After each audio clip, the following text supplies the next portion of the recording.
Kining atong ebanghelyo dako kay ni siya og balyo para pagdasig sa mga apostoles.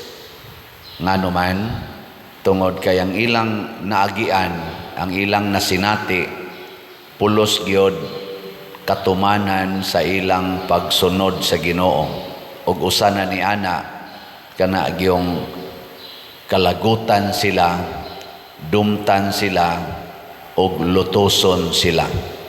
Kana bitang magbuhat kag maayo, unya daoton ka, kontrahan ka sa mga tao, malipay mo ana dili. Kinsay malipay nga magbuhat kag maayo, unya kontrahon ka, dumtan ka, daoton ka, tasan ka mo. Nay usa dito sa Loyong na kontrahan na ninyo siya. Pero mao na style sa kalibutan, mga igsoon. Basta magbuhat kag maayo, ang kalibutan maglagot gyud na. Kanang dali kay maglagot tungod lang kay naay nagbuhat og maayo, mao na sila tinuod nga dautan. Pananglitan kanang imong silingan nga musulti gyud tinuod, malipay mo ana o maglagot? Nang musulti gyud siya tinuod ba, malipay mo o maglagot? Labi na gyud kung ang iyang gisulti nga tinuod nga nasakpan kaniya nga nangurakot ka, nga ikaw isip opisyal sa gobyerno, nangurakot ka, nga iyan ang isulti, malipay ka o masuko? Or nakapangabit ka, wa gyud mahibaw imong asawa, nga ang inyong silingan nahibaw, nga iyan ang isulti, unsa man, malipay ka, masuko? O nakapamaka ka, nga iyan ang isulti, kay nahibaw siya sa tinuod, malipay ka, masuko? Hoy, hilo man lagi mo diha. Ang kalibutan, kontra gina niya ang kamatuoran. Kay ang kalibutan, giharian gid aning pagpamakak. Gani, dagko kay taggasto sa pagpamakak. Kana ding naa diha ron sa atong gobyerno, kanang ilang mga transaksyones nga mga bakak, nga mo end up og corruption. Billions ang ilang gasto ana, aron lang tapinan ang mga bakba sa nasayod sa kamatuoran. Anaaman na sa social media, naaman sa nanugan karon nga gihulga sila, nga kuhaan sa ilang budget, nga sila taktakon, nga sila itsapuira, mo nang napugos, naaman, ato man ang madunggan, ay verify lang sa niya na ninyo. Pero ako sad, naasag ko, dili lang sa social media, naasay daghan nga moduol nako, og musulti pader, lisod sad kaayog ako ng tumano ng pagsultis kamatuoran, kay makulban man sad Miss Caldero, naago ko'y mga anak sa taon, mga anak. Nya unsa man? Okay ra na ninyo, makulban mo sa Caldero, tungod kay mutuman gid mo sa sugo sa Ginoo. Okay ra?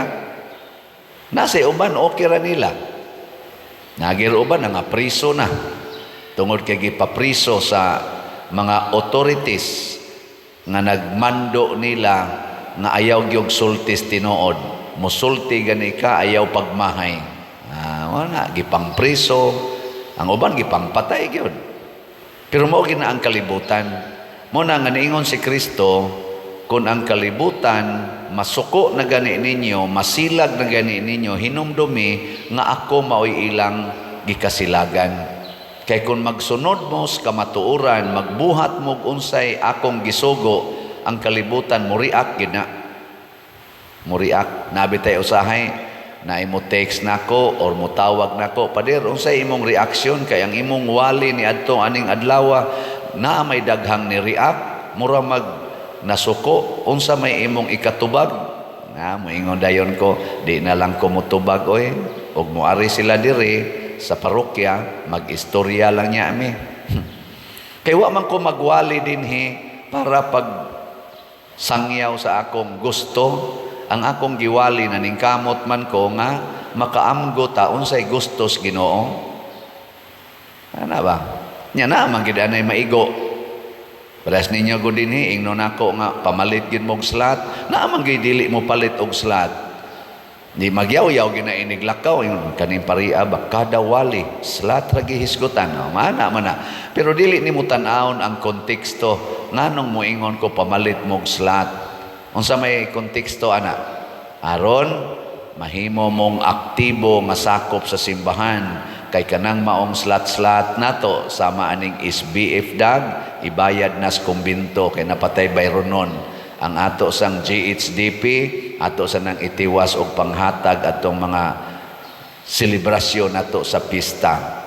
Pila maroy atong mga slat ang atong kuan SBF dag na apay 2,886 ka slots tag 500 ni nya na kay 500 ya lingi ako ng imong tupad na kay 500 na ipalit din na karon ingka ay padir ako man ipapalit og tambal ayun nila napalit ang tambal hay may imong palabihon palit kag slot o palit kag tambal.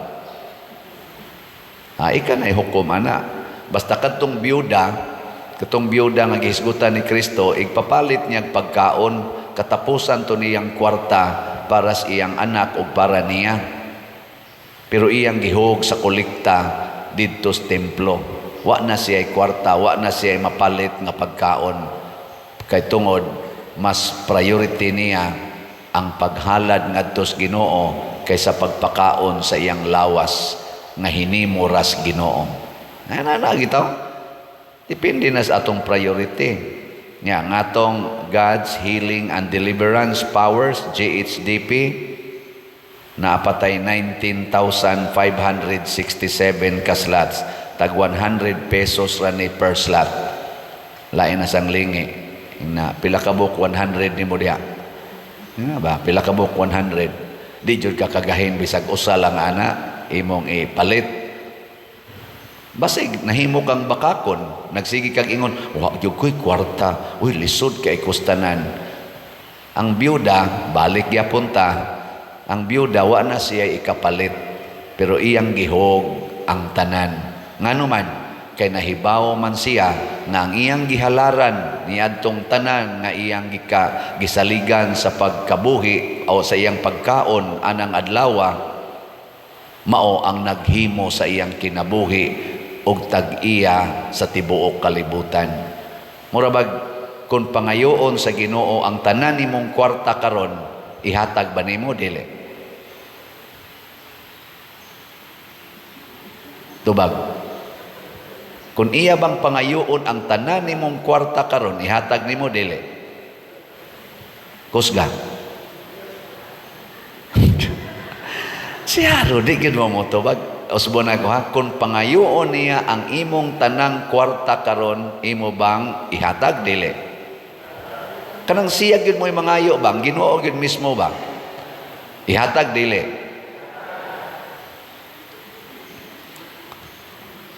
Congratulations sa inyong ihatag, pero mura magpinasinghag ang inyong sinultihan. Si Maria, ang mahal nga birhen, dili kwartara ang gipangayo sa Ginoo niya kung dili ang iyag yung anak ihawon ilansang sa cross. Gihatag ba ni Maria o wala? Gihatag. Sige tag debosyon ni Maria. Musunod ba mo ni Maria o dili? Sus og musunod tang tanan, labi na gyud ang atong mga government officials. Wa gyud untay kasamok ang atong nasod ug ang kalibutan. Malinawon kay dili ta mga hangol og kwarta, hangol og dungog, hangol og mga properties og gahom. Kay kini manggong tanan, iya manis Ginoo, ato lang giangkon-angkon. Mao na nga nagkagubo ta kay ang dili ato mang angkonon, labi na gid ng kwarta, gahom, dungog o kining atong health.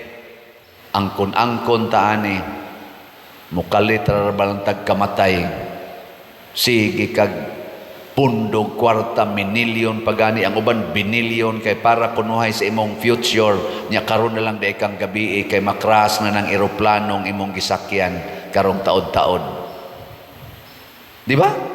Or mabangga na ng imong sakyan nga motor nya mabuak na ng imong ighumas misa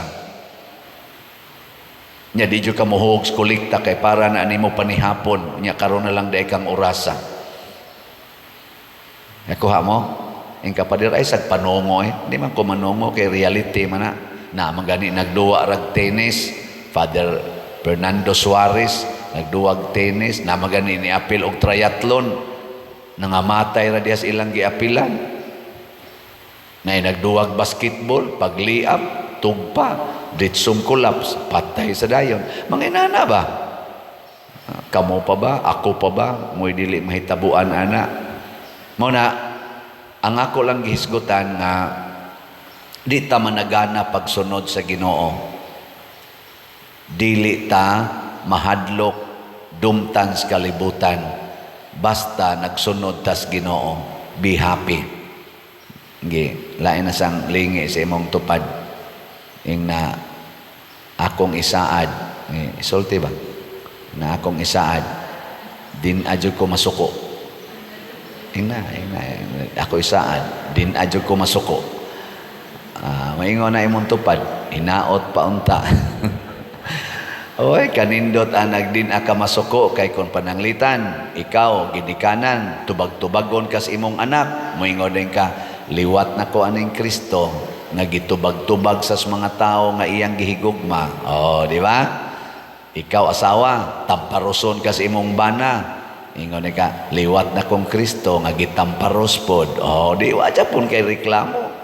Nya ikaw ba na budhian kas imong asawa, nangabit imong asawa, maingon ka, liwat sa kong Kristo gibudhian ni Judas. Wa gyapon ka, di gyapon ka masuko kay ang kalipay kuno sa usa ka tinun-an nga maka pariha siya sa iyang magtutudlo. Matud pa ni Kristo. Muna sa atong tubag sa Salmo, nag-ingon ta, ang tibuok yuta magsinggit unta sa kasadya ngadto sa Dios. Kanus aman mo singgit sa kasadya ang tibuok yuta nga purti mangdaghanang kasakit sa kalibutan. Kung makasabot na ta nga kinidi ay kasakit nato dinhis kalibutan karon bisag diin panagikan, mauna ang atong pagpakighiusa sa makaluwas nga kasakit ni Hesus nga may resulta nining kalipay sa pagkabanhaw. Kana bang makakonekta sa atong kasakit ngadto ni Hesus, ngadto sa iyang gitawag og makaluwas nga pag-antos og kamatayon. Wala na gid unta tay dagko kayong problema kung naalang tani. Wala na unta ng depression, wala na ng stress, wala na ng hikog-hikog diha. Wala na sa ng abortion. Kanang abortion, kanang sige gamit ana mga pills, palaygit pa, pabasiktomi pag yun, mga bunga manas kahadlok, bunga mana sa paglikay sa kasakit. Wala na sa unta ng divorce. Kanang divorce, nakaron siging pa-approve anang divorce, mawasa na siya. Nga naman, bunga mangyapunas kahadlok, kay nalimot naman nga ang kasakit di ay dihas kaminyoon, maunay atong pagpakighiusa ni Kristo kinsa maogyod ang tinuod nga tag-iya sa tanan og mausay mudawat nato didto sa langit. Kana bang makasinggit kas kalipay kung ikaw mag-antos na nganuman tungod kay nakarelate na ko ngadto sa Ginoo sa iyang pag-antos. Muna'y gibati sa mga santos, labi na ni Pedro Calungsod, Lorenzo Ruiz, ug uban pang mga santos, labi na sa mga martyrs. Di aptay kausa nga, perti na kong hilak, kay gitagaan kog penalty sa akong gitrabahuan. Nya adto pag yung panahon na, mao pag pagka-paralyze, paralyze na daan akong papa, na paralyze pagid akong maguwang, nagkinahanglan unta kog kwarta. gi sanction naman hinoon ko, gitagaan man noon kog punishment nga di na ko kadawat og increase, di na ko kadawat ana mga cash incentives tungod sa dunay panghitabo dito sa opisina nga na connected ang akong posisyon. Perti na kong hilak. Ingon ko, Ginoo, karon nga nang hinahanglan na hinoon ko dugang untang budget tungod kay na punan ang akong paralyzed, imo naman hinoong gi-paralyzed ang akong financial capacity. Sige kong hilak. Wa man ta ko magbinuang nimo, wa na ko tukha nga akong uyab, gaamping ko purity, gaamping ko pagsigig simba na ang akong naong sa simbahan sa Badog Domingo, choir, Legion of Mary, hago kayo. Nganong nahagbog na manoong ko ani? Yang tubag ragid sa akong hunahuna sa Espiritu Santo, mauna ni ang imong pag-apil sa akong makaluwas nga kasakit sa cross. Nya pagpiyong nako sa kong mata dito sa Adoration Chapel sa Santo Rosario, akong nakita ang buhi nga Ginoo nga naglitad-litad sa kasakit diha sa cross niya, nangahog pag yung iyang dugo naabot sa akong naong, init-init gud sa akong paminaw, ngari ang iyang dugo nisamot kog hilak og niingon ko, Ginoo salamat in taon kay mas grabe maning imo kaysa ako. Nya malipayo na kay kong ni-report sa akong opisina, nagsige na kong kanta-kanta og give thanks. Di ba? Nya uwa na gani ko'y kwarta, kanta lagi po give thanks. Ana, patay des papa. Ana. Di give thanks. Di ba? Ana ra na ay. Tingin na ninyo. Di ba malipayon kay mo basta makakunik ka ngadto sa kasakit ni Kristo nga nakaluwas nato.